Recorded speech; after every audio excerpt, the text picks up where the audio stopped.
வணக்கம். அன்பார்ந்த இணையதள நேயர்களை மீண்டும் www.qcrc.in என்ற இணையதளத்திற்காக நியூஸ் தமிழ் செய்தி அறிக்கையில் உங்களை சந்திப்பதில் பெருமகிழ்ச்சி அடைகிறோம். இன்று 16 ஜூன் 2001க்கான முக்கிய செய்திகளை தற்போது பார்க்கலாம். ரஷ்ய நாட்டுக்கு சென்றுள்ள பாரத பிரதமர் திரு மன்மோகன் சிங் அவர்கள் சங்காய் ஒத்துழைப்பு மாநாட்டில் பேசிய போது பயங்கரவாதத்தை முற்றிலுமாக ஒழிக்க உலக நாடுகள் ஒருங்கிணைந்து செயல்பட வேண்டும் என்று வலியுறுத்தியதாக மாஸ்கோவில் இருந்து செய்திகள் வெளியாகிக் கொண்டிருக்கிறது.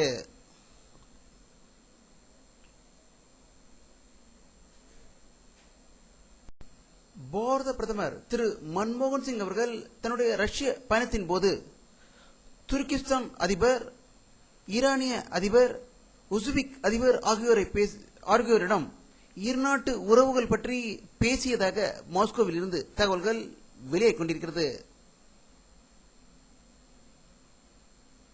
மத்திய தகவல் தொழில்நுட்பத்துறை அமைச்சர் திரு ராஜா அவர்கள் மத்திய நிதியமைச்சர் பிரணாப் முகர்ஜியை சந்தித்துவிட்டு செய்தியாளர்களிடம் பேசுகையில் 3G அலைக்கற்றை ஏலம் மூலம் 25,000 கோடி மத்திய அரசுக்கு வருவாய் கிடைக்கும் என்று கூறியதாக டெல்லியிலிருந்து தகவல்கள் வெளியாகிக் கொண்டிருக்கிறது.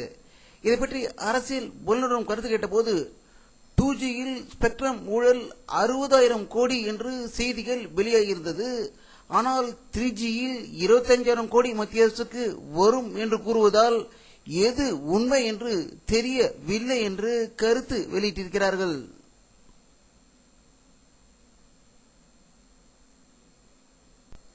அரியலூரில் செய்தியாளர்களிடம் பேசிய மத்திய கப்பல் போக்குவரத்து துறை அமைச்சர் திரு G.K.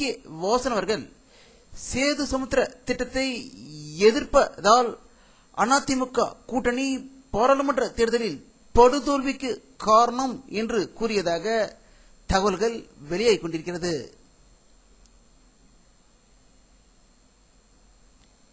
சுனாமி மறுவாழ்வு பணிகள் குறித்து மாநில அளவிலான வழிகாட்டு குழுவின் 5வது கூட்டம் மாண்புமிகு நிதி அமைச்சர் திரு அன்பழகன் அவர்கள் தலைமையில் சென்னை தலைமைச் செயலகத்தில் ஆய்வு கூட்டம் நடந்ததாக சென்னை தலைமைச் செயலகத்திலிருந்து செய்திகள் வெளியாகிக் கொண்டிருக்கிறது.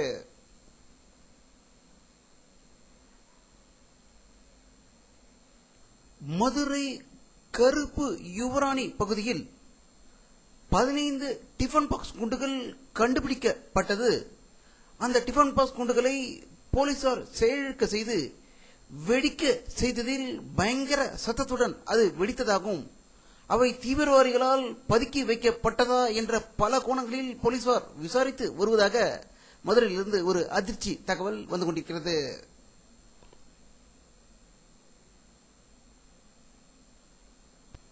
ஊட்டி கோத்தகிரி அருகே நேற்றிரவு 100 அடி பள்ளத்தில் விழுந்த அரசு பஸ்ஸில் இருந்து 20 பேர் மீட்கப்பட்டதாகவும் அதில் 5 பேரின் நிலைமை கவலைக்கிடமாக உள்ளதாக குன்னூரிலிருந்து செய்திகள் வெளியாகிக் கொண்டிருக்கிறது.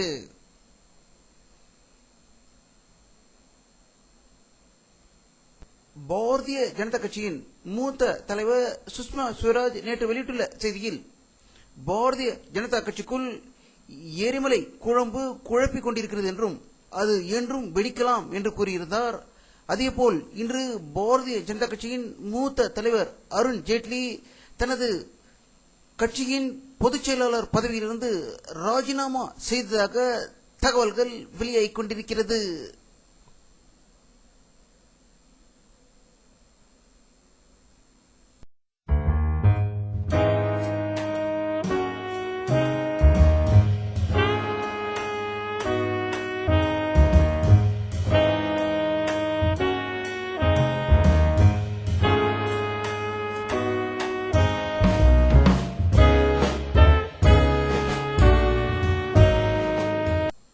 ஜார்க்கண்ட் மாநிலத்தில் நக்சலைட் தீவிரவாதிகள் நடந்த கடும் சண்டையில் 4 ஜவான்கள் உட்பட 11 பேர் கொல்லப்பட்டதாக ஜார்க்கண்ட் மாநிலத்திலிருந்து செய்திகள் வெளியாகிக் கொண்டிருக்கிறது.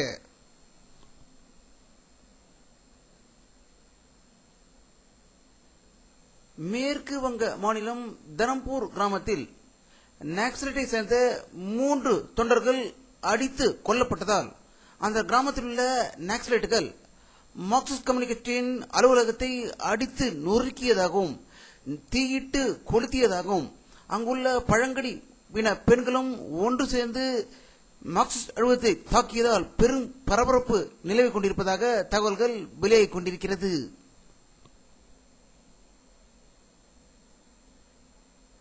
ராமேஸ்வர பகுதியை சேர்ந்த மீனவர்கள் கடலில் மீன்பிடித்துக் கொண்டிருந்த போது இலங்கை கடற்படையினர் அந்த படகுகளின் மீது மோதி இந்திய மீனவ படகுகளை மூழ்கடித்ததாகவும் 4 மீனவர்களை அடித்து ஒதுத்ததாகவும் ராமேஸ்வரத்திலிருந்து செய்திகள் வெளியாகிக் கொண்டிருக்கிறது.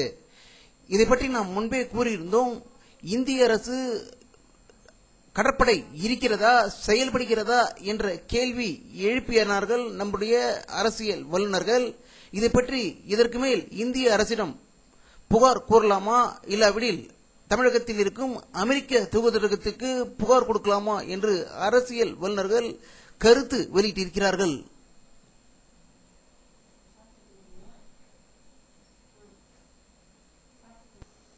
அமெரிக்க நாட்டில் நியூயார்க் நகரில் சுற்றுச்சூழல் ஆவலர்கள் மாநாடு நடந்தது. இந்த மாநாட்டில் இமாலயாவில் பனிக்கட்டிகள் உருகுவதற்கான வாய்ப்புகள் அதிகம் இருக்கிறது என்றும் 2035 ஆண்டு சைனா, ஆப்கானிஸ்தான், பாகிஸ்தான், இந்தியா போன்ற நாடுகள் இமாலயாவிலிருந்து கிடைக்கக்கூடிய தண்ணீர் நின்றுவிட வாய்ப்பு இருப்பதால் குடிப்பதற்கு தண்ணீர் கிடைக்க மக்கள் அவதி உருவார்கள் என்றும் இதனால் இப்போதிருந்தே சுற்றுச்சூழலை காப்பாற்ற வேண்டும் என்று வலியுறுத்தியதாக நியூயார்க்கிலிருந்து தகவல்கள் வெளியாகிக் கொண்டிருக்கிறது.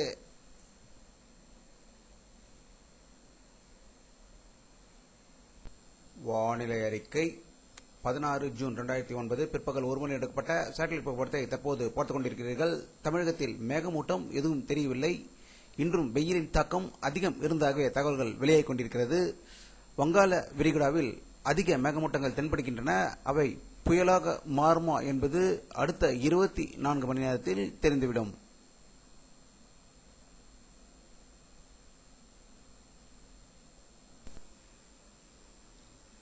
இத்துடன் இந்த செய்தி அறிக்கை நிறைவடைகிறது.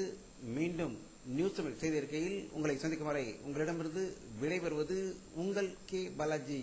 நன்றி.